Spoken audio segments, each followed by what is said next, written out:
Does the security of your organization's systems and network concern you?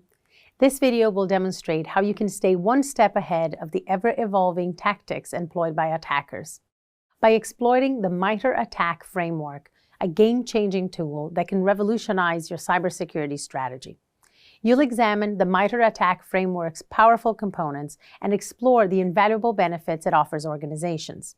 But first, you are probably wondering what exactly the MITRE ATT&CK framework is. Well, MITRE ATT&CK stands for Adversarial Tactics, Techniques, and Common Knowledge. It is a knowledge base of adversary tactics and techniques that is curated and maintained by MITRE, a non-profit organization with expertise in security, systems engineering, and information technology. The framework comprises two main sections, tactics and techniques. Let's begin with tactics. First is reconnaissance, the process of gathering information about a target like its IP addresses, employee names, and network infrastructure. Next is resource development, which relates to acquiring the tools and resources needed to carry out an attack, such as malware, hacking tools, and fake identities. Then you have initial access, a tactic focused on gaining access to a target system, such as through a phishing email or a vulnerability in software. Once inside the system, execution comes into play. Attackers use malicious code on a target system, like a virus or a Trojan horse.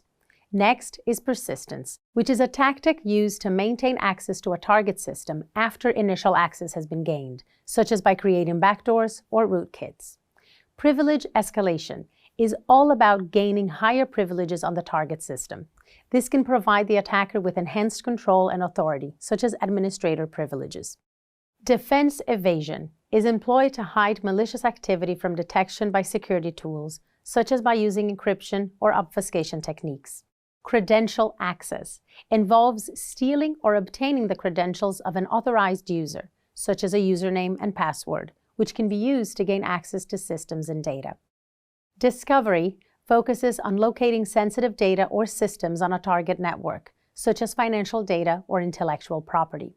Lateral movement comes into play when attackers move from one system to another on a target network. This is usually done by exploiting firewall vulnerabilities or using shared accounts. Collection involves gathering sensitive data from a target system, such as financial data, customer records, or intellectual property. Command and control tactics involve establishing communication with a remote attacker. Or exfiltration is the act of sending stolen data to a remote attacker. And lastly, impact.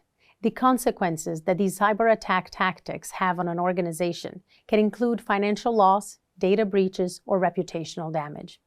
It's crucial to remember that these tactics are not necessarily in order, and attackers may switch between them as necessary.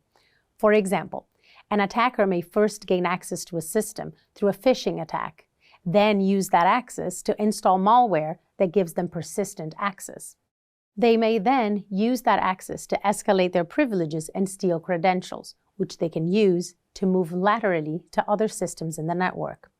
Security professionals can better protect their systems and networks by understanding the different phases of an attack and make it harder for attackers to succeed by putting security measures in place at each level.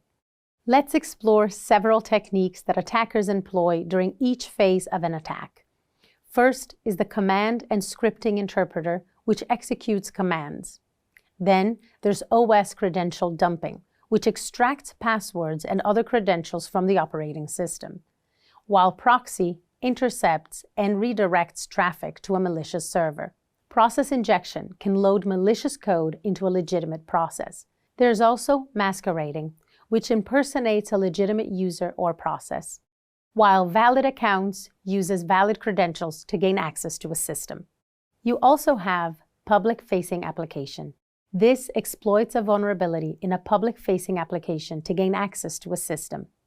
There's also modify registry, which changes the registry to create persistence or modify security settings. And also scheduled task job, which creates a scheduled task or job to execute malicious code at a later time. And lastly, impaired defenses, which disables or evades security controls to make it easier to attack a system.